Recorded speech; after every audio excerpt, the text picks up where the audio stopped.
Santuario Nuestra Señora de la Nube, de 2 a 5 de la tarde. En formato digital.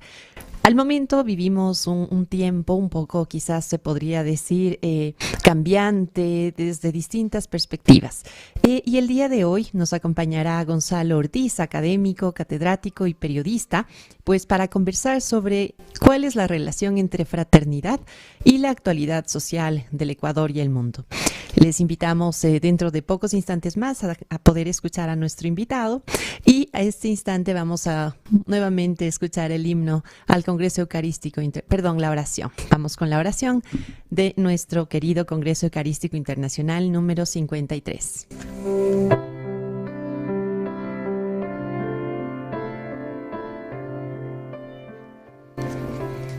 Señor Jesucristo, pan vivo bajado del cielo, mira al pueblo de tu corazón que hoy te alaba, te adora y te bendice. Tú que nos reúnes alrededor de tu mesa para alimentarnos con tu cuerpo, haz que superando toda división, odio y egoísmo, nos unamos como verdaderos hermanos, hijos del Padre Celestial. Envíanos tu espíritu de amor para que buscando caminos de fraternidad, paz, diálogo y perdón, colaboremos para sanar las heridas del mundo. Amén.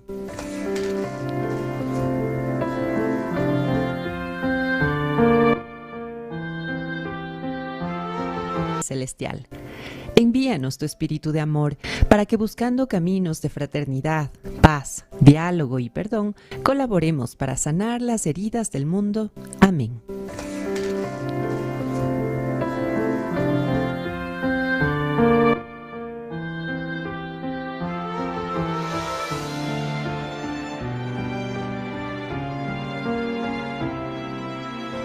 Fraternidad para sanar el mundo, eso nos muestra, Señor, desde la cruz.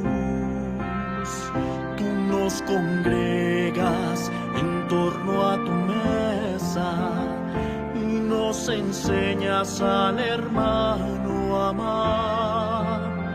Tú nos congregas en torno a tu mesa y nos enseñas al hermano a amar. Con tu cuerpo y sangre, misterio divino, te haces presente aquí en el altar. Tú estás con nosotros en el pan y el vino, que reconcilian, que dan vida y paz. Tú estás con nosotros en el pan y el vino, que reconcilian, que dan vida y paz. Fraternidad para sanar el mundo, eso nos muestra, Señor, desde la cruz. Nos congregas en torno a tu mesa y nos enseñas al hermano a amar. Tú nos congregas en torno a tu mesa y nos enseñas al hermano a amar.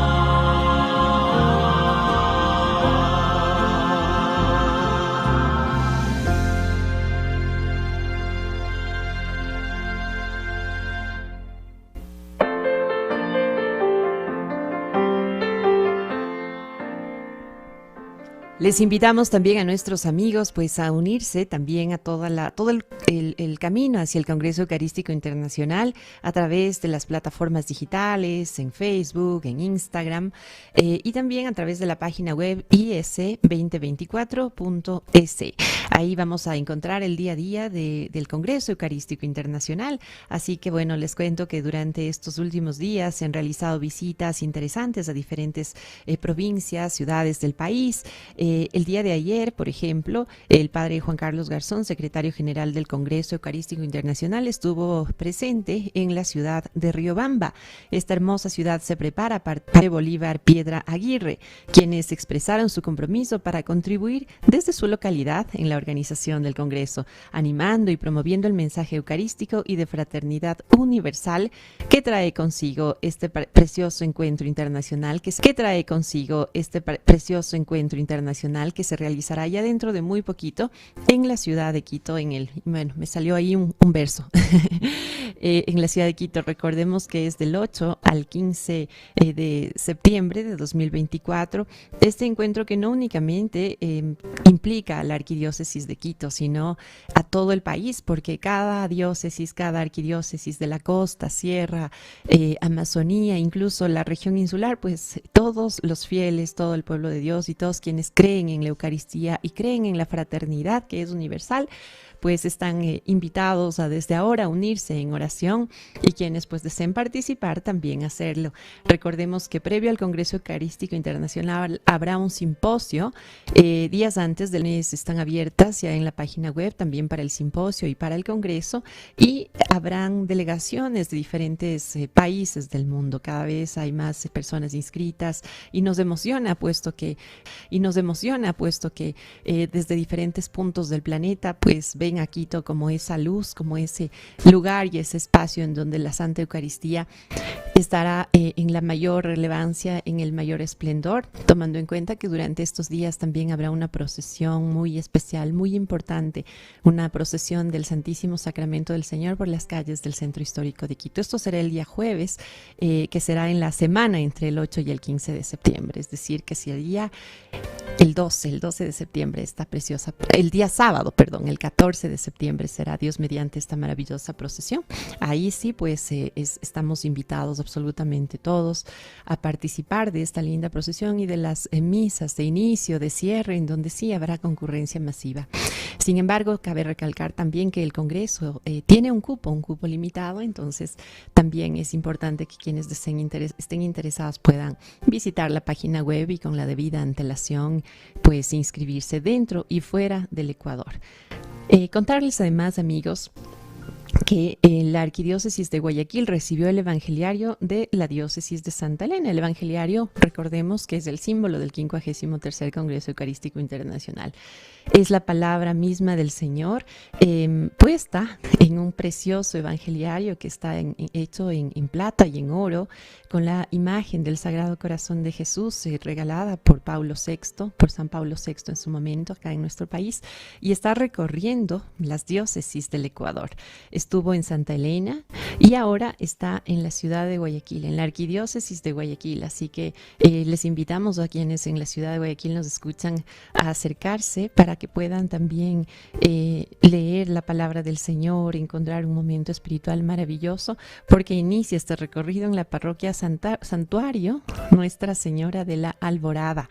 Así que esta información pueden encontrarla ustedes en las redes sociales del Congreso Eucarístico Internacional, así que les animamos pues a visitarlas, a darles like, a compartir las noticias que nosotros hacemos, y también pues ahí está el programa de Radio María que cada jueves estamos llegando a través de la señal de Radio María a todos nuestros hogares, y decirles que gracias, porque el tiempo cada vez es más cortito para el Congreso Eucarístico, y gracias por su fidelidad al programa de cada jueves, y también por supuesto por la fidelidad al Señor, pues ustedes son quienes le están diciendo que sí a través de su participación, de su presencia en nuestro programa, porque son 135 días, 14 horas, 48 minutos y exactamente 44 segundos los que faltan para este precioso Congreso Eucarístico que tendrá de bendición al Ecuador, a Quito, al mundo entero, y especialmente a cada corazón de nosotros, puesto que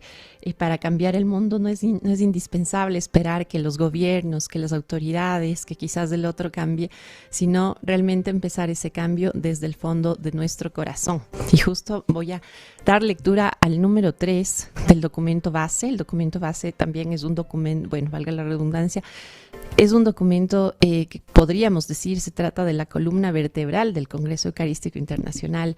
Esto lo elaboró la Comisión Teológica del 53º Congreso Eucarístico Internacional y pues incluye también guías de estudio para quienes deseen profundizarlo, analizarlo, y tiene varios numerales. Uno de ellos es el número 3, en donde dice: no se trata solo de sanar las relaciones entre los diversos pueblos que habitan la faz de la tierra, sino de sanar las heridas del corazón humano que dificultan la paz y la reconciliación.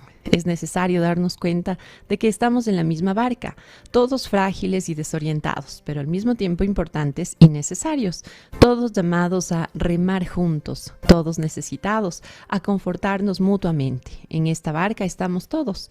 Este momento de gracia, como lo es un congreso eucarístico, nos permite reavivar el don de Dios y la toma de conciencia de cómo todos estos pueblos, abrazados por el amor eucarístico que brota del corazón de Cristo, son hermanos, hijos de un mismo Padre, constructores de fraternidad, fraternidad entre los hombres, fraternidad con la creación. Con este antecedente, pues vamos a avanzar en nuestro programa y vamos a escuchar una canción, un pequeño corte musical y regresamos.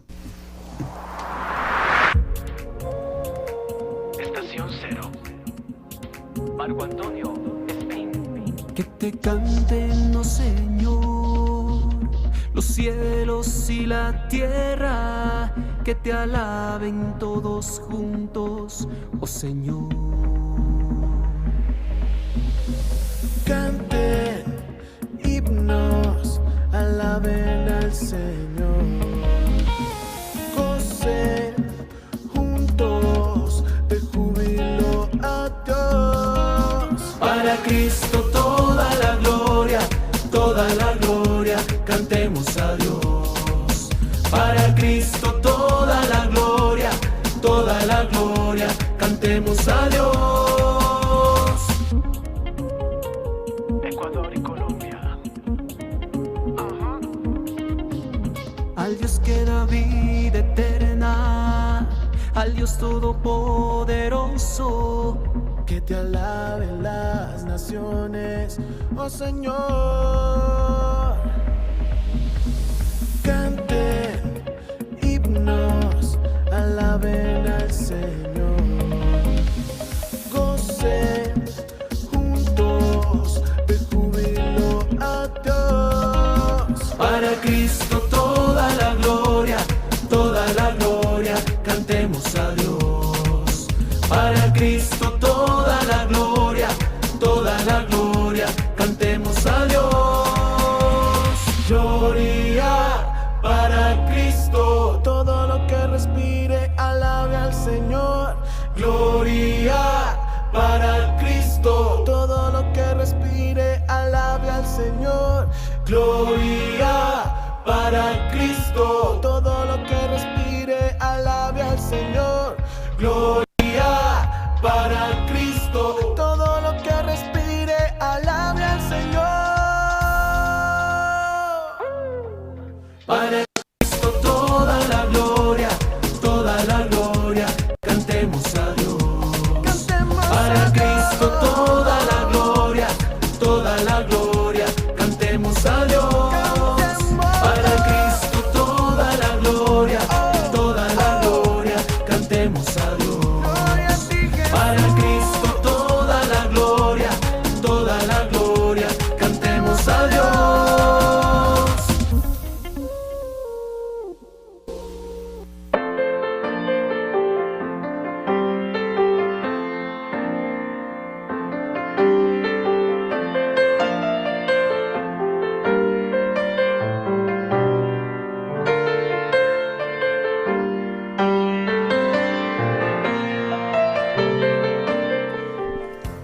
Escuchamos Toda la Gloria de Estación Cero y Marco Antonio Espín. Marco Antonio Espín es el autor del himno del Congreso Eucarístico Internacional, así que les invitamos también a seguirle a él en sus plataformas digitales con la música, pues que aviva el corazón, aviva los sentimientos y por supuesto aviva la fe. Tenemos ya en este momento la presencia de Gonzalo Ortiz Crespo. Su nombre es muy conocido en el ámbito nacional y también internacional.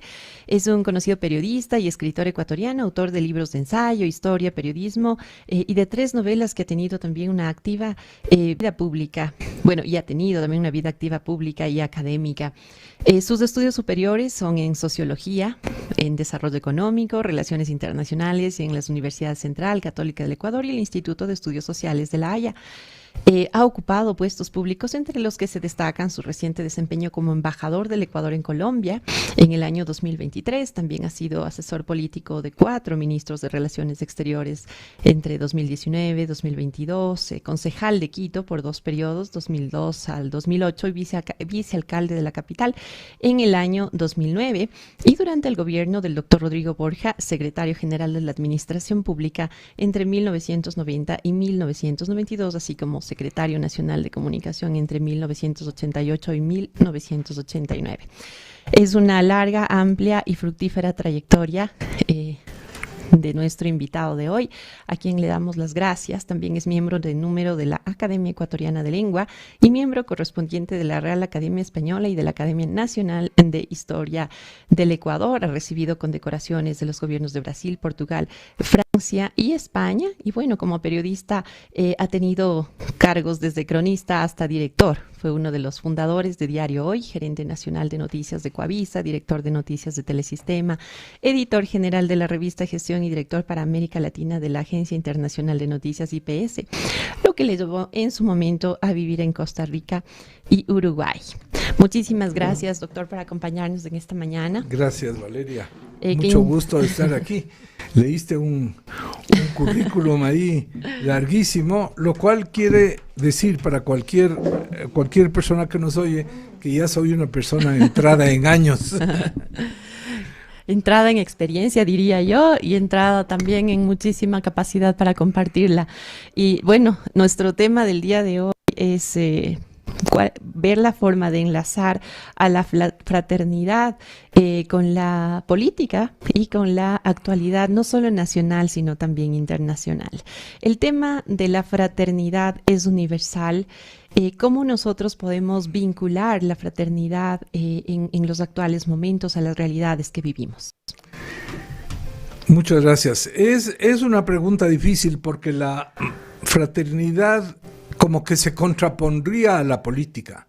En la política lo que vemos es, no podemos dejar de ver las oposiciones que hay ahí entre seres humanos, entre grupos, entre comunidades, incluso entre naciones, porque cada uno de ellos quiere conquistar el poder. La política es eso, ¿no? Es el campo para disputar el poder, y entonces allí hay oposiciones. Y es lo que dice el documento base del Congreso Eucarístico. Distintos países latinoamericanos y de otros continentes sufren en su interior quiebres sociopolíticos, es decir, hay unas brechas, hay unas quebradas entre un grupo y otro. Por un lado, social, por la capacidad económica, por las condiciones de vida de unos y otros, y también políticos, porque son maneras distintas de ver la realidad y de ver las soluciones que habría que presentar para que las cosas se solucionen, para el progreso de todos. Entonces, el documento base también dice que aún hay rezagos de un colonialismo histórico, violento y silencioso que responde a intereses transnacionales de características imperialistas. Es verdad, esto es parte de las relaciones en el mundo. Yo creo que como latinoamericanos lo hemos experimentado a lo largo de la historia. Hay estos intereses que intentan imponerse, aunque lo que me parece a mí más importante ahora es que esas relaciones transnacionales están marcadas por el desarrollo de la tecnología, y que ese imperialismo del que hablábamos, sobre todo en el siglo pasado, se manifiesta ahora de maneras más sutiles, como por ejemplo el dominio del ciberespacio. No solo del espacio físico, sino también de las redes sociales, el predominio de la tecnología con unos avances espectaculares en los que los países latinoamericanos siempre vamos a la saga, solamente como consumidores. Respecto de la política, sin embargo, los papas y la Iglesia nos han manifestado siempre que es el deber del cristiano, del católico, el entrar en la política. Hace un siglo, por ejemplo, el deber del católico, como decían los obispos hace un siglo, era sobre todo luchar contra el liberalismo laico, y entonces había solo dos opciones: o eras liberal o eras conservador. Y entonces los católicos optaban por el conservadorismo, por los católicos militantes, para poder lograr libertades, porque se llamaba liberalismo, pero no había libertad de educación. Se llamaba liberalismo, pero no había libertad de cultos. Por ejemplo, las procesiones estaban prohibidas. Por ejemplo, no había cómo poner imágenes en los balcones.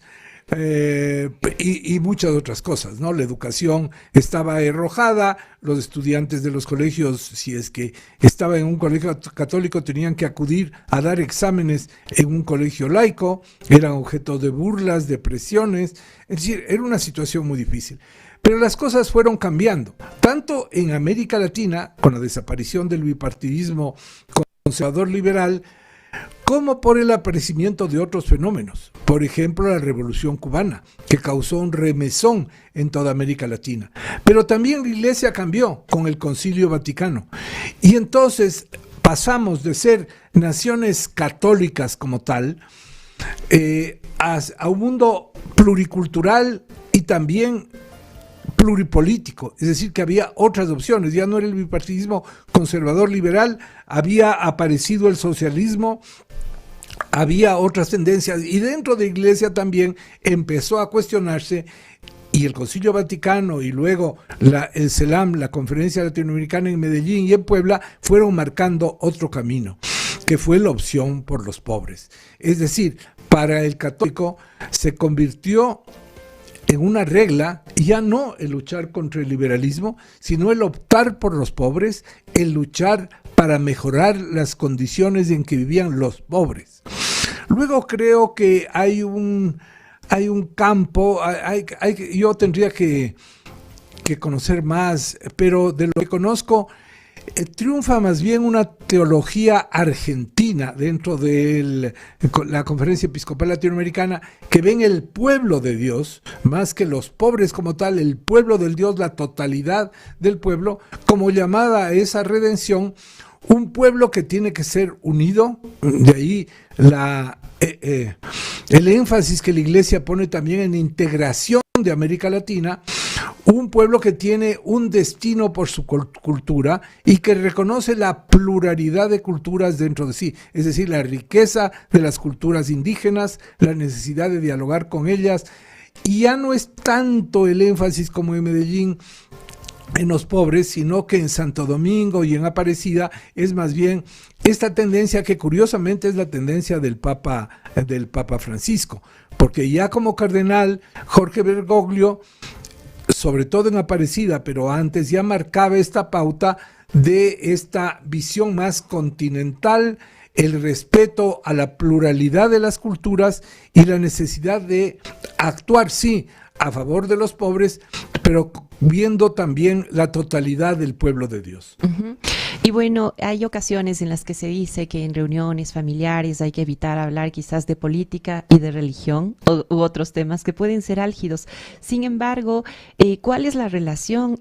Nos ha dicho un poco brevemente cómo se maneja esto, pero ¿cuál es la relación entre política y religión? Jesús, ¿cómo desde que vino acá al mundo, pues él también se involucró de una u otra manera y marcó justamente estas reflexiones, amplió la visión de la justicia, la visión de la libertad, la visión del apego y de la preferencia por los más pobres, pero también fue muy frontal ante las injusticias. ¿Cómo lo podemos leer actualmente? Sí, yo creo que básicamente el mensaje de Jesús es un mensaje de salvación, pero es un mensaje también de unidad, es un mensaje de amor.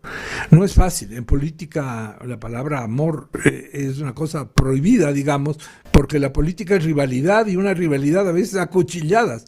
Pero yo creo que como católicos lo que tenemos que hacer es aplicar eso del discernimiento, es decir, pensar, reflexionar, darnos cuenta de cómo son las cosas. En efecto, como dices, Valeria, en las familias y ahora en los grupos de WhatsApp, hay algunos en los que no, y la regla es, mejor no nos metamos en política ni en religión. ¿Por qué? Porque nos llegan tan al alma que puede haber muchas discusiones y puede haber heridas. Y en algunas de las familias hemos optado por eso, ¿no? Es decir, no hablar de política porque sigue habiendo divisiones muy profundas y heridas. Y entonces mejor no reabrir esas heridas. Creo que la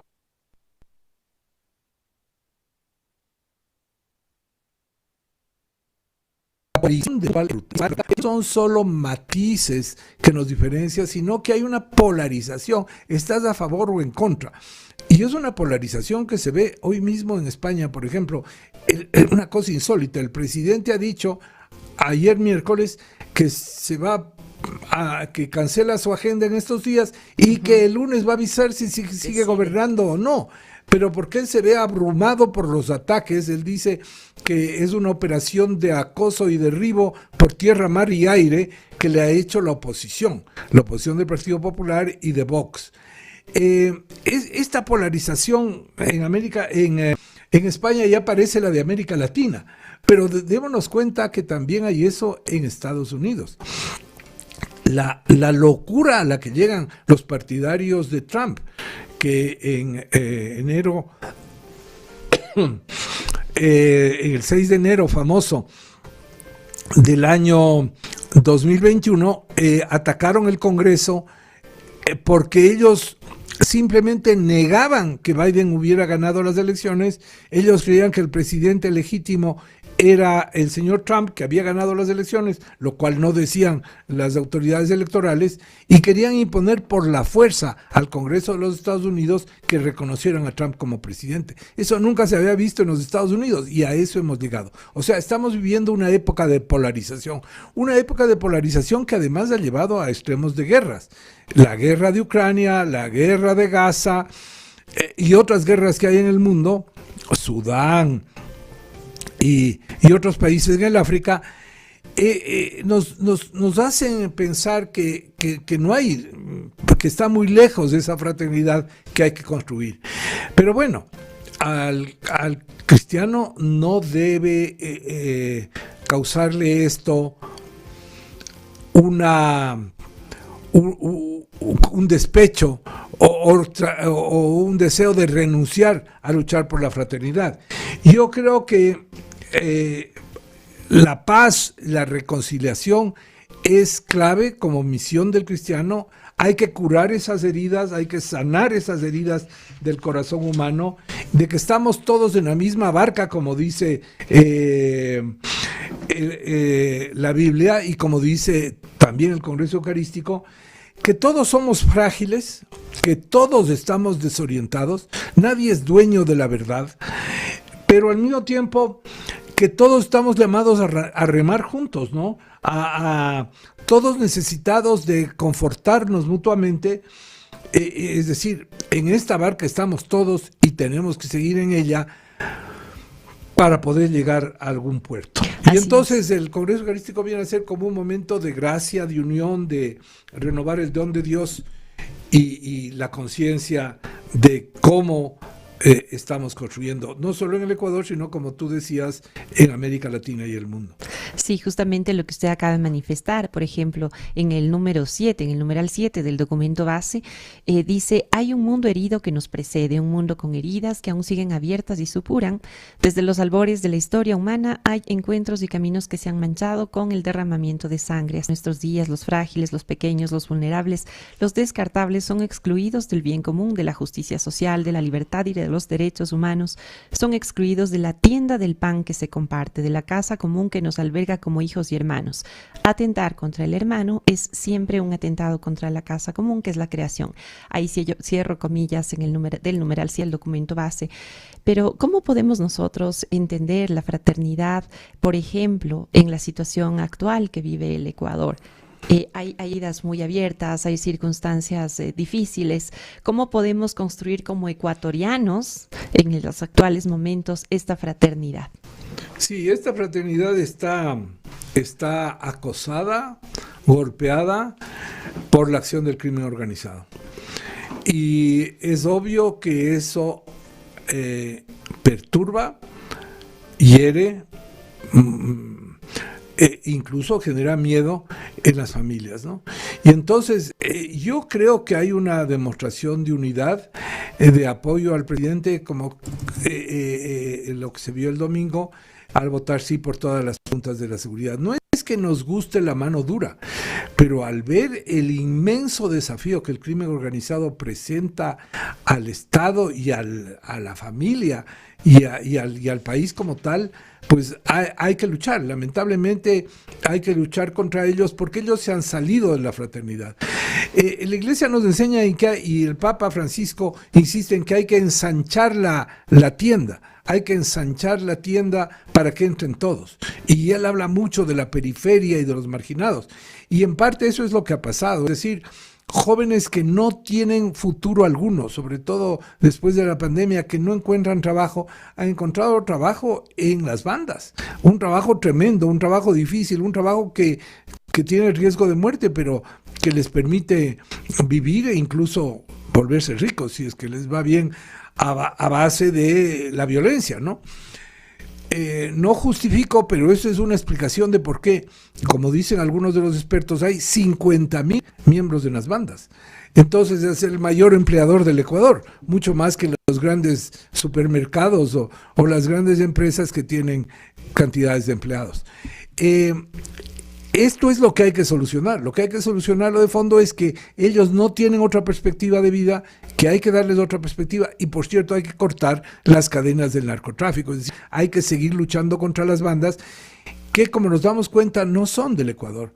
En ese cuadro que presentó el gobierno de los niveles de responsabilidad de las bandas, las dos cabezas son extranjeras, son bandas mexicanas, son bandas colombianas, de ellos dependen como prestadores de servicios, digamos, las bandas ecuatorianas.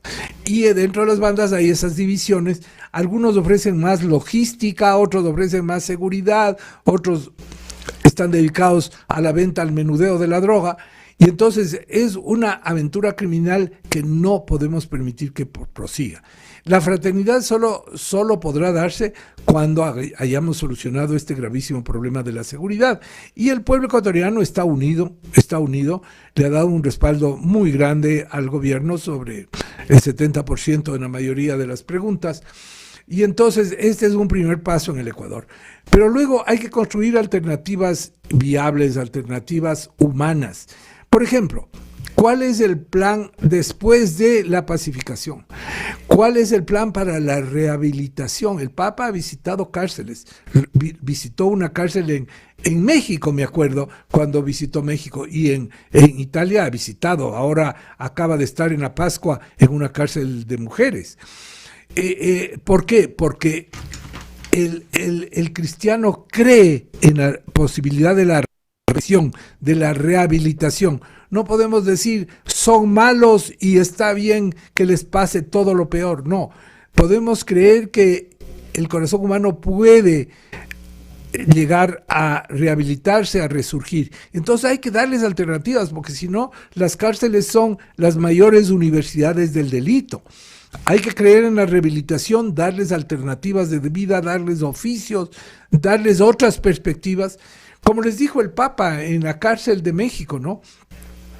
Primero hay que levantar la cabeza. Y segundo, hay que mirar al futuro. Es decir, no puede seguir mirando a su pasado y decir lo malo que fui. Ok, levante la cabeza, mire al futuro y luego, claro, obtenga la libertad. Ese es un objetivo.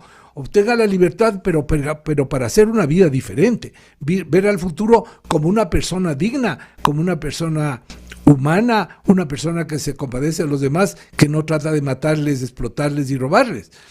Entonces el Papa sí cree en la rehabilitación. Y esos 3 pasos: levante la cabeza, o sea, reconozca que fue malo, que hizo mal, pero que puede hacer el bien.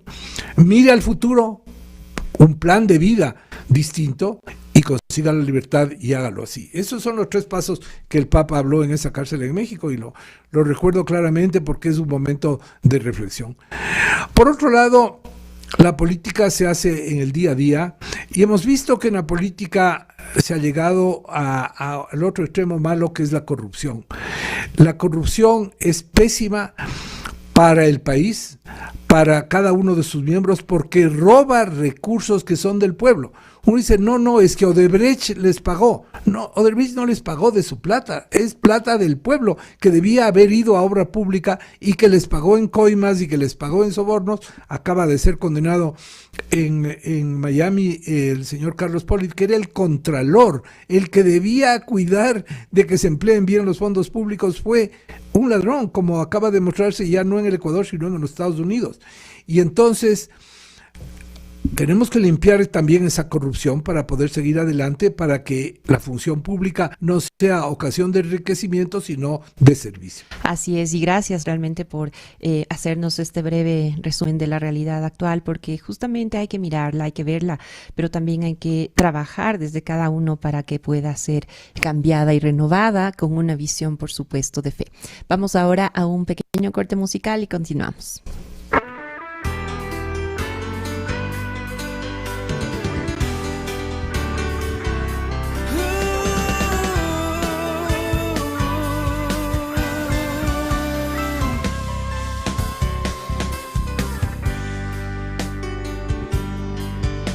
Señor, tócame y me sentiré protegido, abrázame y viviré como elegido. Sin ti nada me llena. Señor, levántame, con tu poder no caeré, restáurame y no me perderé. Sin ti todo es vano, contigo podré cantar, vivir en la sonrisa del que no tiene prisa, porque todo es amar. Contigo podré cantar, vivir en la sonrisa del que no tiene prisa, porque todo es amar.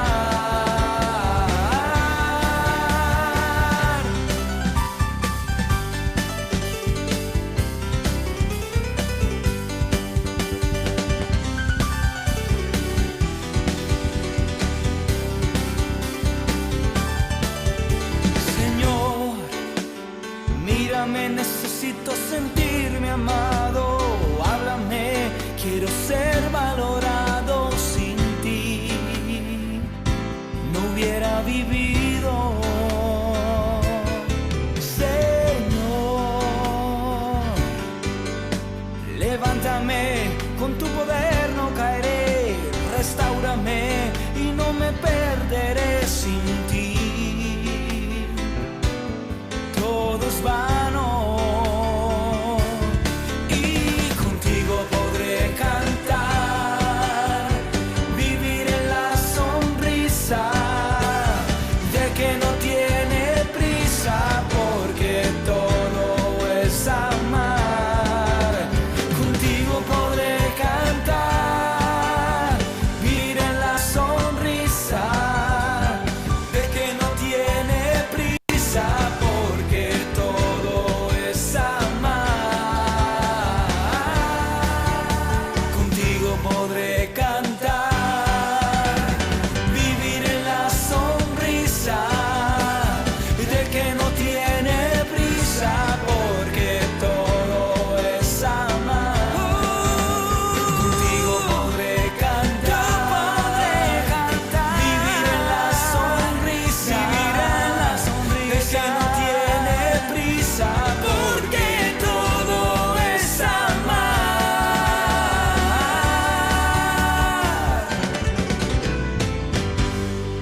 Escuchamos la canción Mírame Señor de Minuto de Dios. Y bueno, nada más recordarles que estamos en este programa Fraternidad para Sanar el Mundo en camino al 53º Congreso Eucarístico Internacional. En el documento base nos dice claramente que todos somos hermanos, que somos hijos de un mismo Padre y somos parte de esta creación. Hemos estado dialogando en esta mañana con Gonzalo Ortiz, que es una persona erudita en temas de historia, cátedra, y conoce pues la realidad social del Ecuador y del mundo. Sin embargo, quisiera preguntarle también qué es lo que necesita cada corazón humano, cada familia que es núcleo de la sociedad, porque hemos hablado de que existen situaciones lamentables de corrupción, de bandas criminales, de corrupción en distintos ámbitos también, incluso en la parte pública, política. Sin embargo, ¿cómo podemos con esa mirada de fe ir encaminando el núcleo de la familia, el núcleo de la sociedad, perdón, que es la familia, porque de ahí nacen los seres humanos? Si bien es cierto, sería maravilloso contar con todos los beneficios sociales, materiales, en fin, hay realidades tan diversas en nuestro mismo país que no tienen todos los niños las mismas bendiciones, si cabe la palabra, en términos de educación, de salud, de vivienda. Pero ¿cómo podemos poner ese granito de arena desde el valor, desde los valores, desde ver esa mirada, desde la educación con una mirada de fe? Básicamente, primero tenemos que creer que la fraternidad, que es una aspiración de todos los humanos, todos los humanos nacen con el deseo de la socialización y de llevarse bien, ¿no? Y como dice el documento, la fraternidad es un sueño que atraviesa la humanidad entera, dice en el número 21. No es una utopía, dice, sino más bien la oportunidad de realizar la vocación de cada persona, el llamado al encuentro con los demás. Y esto, tanto como, mucho más como cristianos, como seguidores de Cristo, pero incluso el que no es cristiano, un ateo o el creyente de otra religión, también tiene este deseo de fraternidad. Por eso es que creemos que el cristiano tiene como más obligación, porque ese fue el mensaje principal de Cristo, amar al prójimo. Y entonces la tarea de todo cristiano, y en general digo yo de otras religiones también, de los políticos, de los filósofos, de los estudiantes, de todos, es sondear la profundidad de cómo vamos a ir curando estas heridas y no dejar todo por perdido. Es decir, si renunciamos a la fraternidad, decimos, este mundo es un mundo de lobos, un mundo de fieras, de lobo contra el peor lobo del ser humano es el propio ser humano, y no puede ser que sea así, ¿no? Tenemos ejemplos de fraternidad, y no estoy hablando de los santos, algunos de los cuales son mencionados siempre, ¿no? San Francisco de Asís, Teresa de Calcuta. Estoy hablando de los santos que hemos conocido nosotros.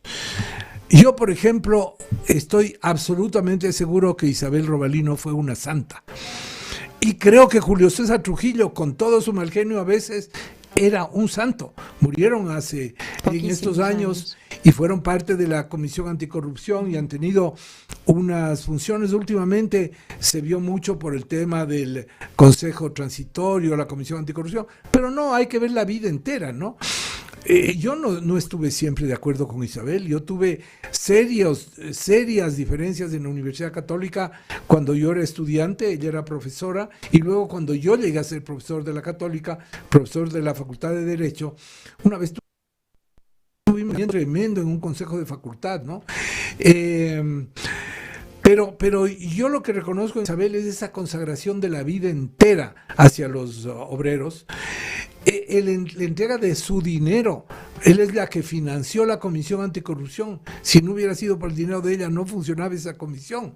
Y muchas otras cosas, INEDES, CESA, fueron creadas con el dinero de ella, porque ella heredó pues una fortuna y todo lo repartió a los pobres.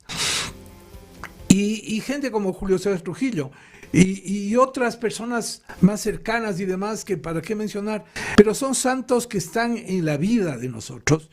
Ellos son no sé, los cristianos esenciales, testigos de cómo se es cristiano, de cómo ellos luchan por este deseo de fraternidad, por vencer intereses particulares, a veces la corrupción, a veces la violencia, por dar justicia a los pobres, por salvar, por ejemplo, a los presos. La obra de la confraternidad carcelaria que hacía Jorge Crespo Toral, creyendo en la posibilidad de la redención, ¿no? Entonces, todos estos son discípulos de Jesús que nos enseñan el camino entre nosotros. Yo digo que en la misa siempre después de la consagración, se menciona a los santos, ¿no? Y San Pedro y San Pablo, Lino Clemente y no sé quién. Yo digo que debería haber una orden de la Conferencia Episcopal para nombrar siempre a todos los santos ecuatorianos.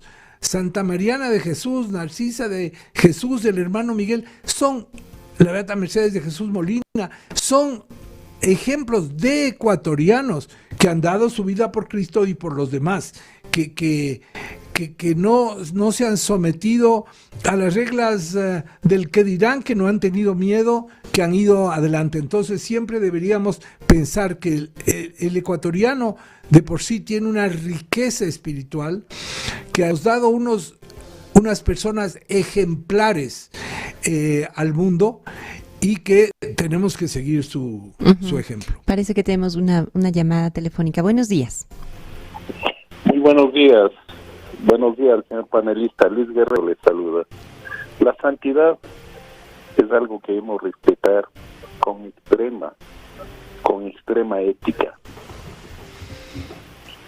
Yo creo que nuestro divino creador nos hizo perfectos y nosotros vamos destruyendo nuestra vida y nuestro espíritu, nuestra alma.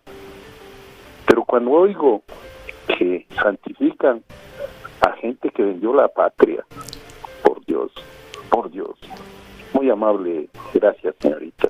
Ahí está la diferencia política, ¿no es cierto? Ajá. Vendió la patria. ¿Cómo puede decirse que Isabel Robalino o Julio César Trujillo hayan vendido a la patria? Ellos fueron víctimas. Pero esa es la diferencia política que estamos teniendo. Hay gente que, obviamente, el señor está de otro lado, piensa de otra manera, y ojalá pudiéramos conversar más ampliamente con este criterio. Por supuesto, yo veo que hay incluso sacerdotes que siguen siendo militantes de la Revolución Ciudadana, pero eso es justamente lo que tenemos que ver con los argumentos y sobre todo con la fraternidad para entender lo que sucedió en el Ecuador. Así es. Yo creo que estas sí. implicaciones sociales y políticas de la propia fe, ¿no? Nos permitirían precisamente ahondar en las diferencias, pero no para dejarlas allí como heridas abiertas, sino tratar de entender nuestras diferencias y llegar a un espacio de comunión y de comunicación. Así es. Si me permite, por favor, nada más decir, agradecerle a nuestro querido Radio Escucha que nos acabó de llamar por teléfono, y justamente eso es el tema del día de hoy, poder dialogar acerca de las distintas criterios, pensamientos, pero desde la fraternidad, no desde el juzgamiento absolutamente a nadie. Nosotros aquí somos eminentemente respetuosos del criterio de todas las personas que nos escuchan. Este es un programa que busca la unidad, que busca la fraternidad, amparados en el lema del Congreso Eucarístico Internacional, fraternidad para sanar el mundo. Dios nos da herramientas para poder identificar, para poder discernir, y para cada persona pues emitirá su propio criterio con la libertad que caracteriza a esa delicadeza del Señor que nos da para cada uno, invitarnos a vivir y pues permitirnos hacerlo conforme a nuestra libertad, dándonos también los lineamientos, las inspiraciones del Espíritu Santo. Justamente qué lindo saber que hay varios criterios, porque en este camino nosotros queremos hablar de fraternidad universal. Sin embargo, hablamos también como hijos de Dios y como hijos, en este caso, de nuestra Madre, la Virgen María. Y tenemos ejemplos de santos, por ejemplo, San Óscar Arnulfo Romero, muy reciente también, arzobispo de San Salvador entre los años de 1977 a 1980. 1980 y justamente por la falta de libertad en su país había llevado a una verdadera guerra civil, esta falta de libertad entre las Fuerzas Armadas y diversos grupos de insurgentes. Con su anuncio del Evangelio y su denuncia por las injusticias vividas, rechazó la violencia revolucionaria en su momento. Es decir, hay la iglesia, el católico, las personas que creen en la justicia, pues también muchas veces se convierten en mártires, en víctimas. Y justamente a eso iba con mi pregunta anterior, Gonzalo. ¿Cuál es la importancia de la familia en esta sociedad? Bueno, la familia es el espacio de comunión, de comunicación más básico del ser humano. Uno aprende a hablar viendo a los ojos de su madre, uno aprende a balbucear mamá y papá como las primeras palabras que uno dice, así que es el espacio, digamos, el templo de la comunicación humana, el templo del amor, y así debe ser, ¿no? Las familias tienen que ser el lugar de la alegría, el refugio al que uno llega. El ecuatoriano es muy desconfiado, lo dicen todas las encuestas, ¿no? El ecuatoriano es muy desconfiado, pero de lo único que no desconfía es de su familia. Entonces debemos reforzar eso, ese espacio de comunicación, ese espacio de comunión, pero claro, la familia tiene que ser para el crecimiento, el proyectarse hacia los demás. Los hijos crecen, se casan, forman nuevas familias. En ese núcleo tiene que primar el amor, incluso con las diferencias políticas, ¿no es cierto? Hay diferencias políticas, pues por eso es que ocultamos las diferencias para seguir queriéndonos y no tener que pelear por esos temas. Pero la familia también tiene que ser el núcleo de la iglesia y el núcleo de la sociedad ecuatoriana. Y esa familia tiene que ser cuidada y respetada. Queremos agradecer a nuestro invitado el día de hoy. El tiempo se nos vuelve súper corto, pero tengan la certeza, amigos radioescuchas, que vamos a seguir hablando, no solo en este espacio, sino en varios espacios del Congreso Eucarístico Internacional, acerca de esta fraternidad para sanar las heridas del mundo. Eso es lo que nos está invitando el Santo Padre, y como hermanos, con diferentes criterios, posiciones, en fin, con todo amor, con todo respeto, pues vamos a llegar a ese Congreso Eucarístico, a sentarnos en la mesa de la Santa Eucaristía con corazones realmente sanos, renovados, y sentirnos como verdaderos hermanos constructores de una ciudad, de un país y de una sociedad en general, pues realmente de Dios. Somos un pueblo de fe, somos un pueblo de amor, y vamos a ir hacia ese objetivo todos. Les agradecemos. Esto ha sido Fraternidad para Sanar el Mundo, hoy 25 de abril de 2024, día de San Marcos Evangelista, cuando faltan 135 días, 14 horas, 5 minutos y 13 segundos para el Congreso. Gracias. Enseñas al hermano a amar, tú nos congregas en torno a tu mesa y nos enseñas al hermano a amar.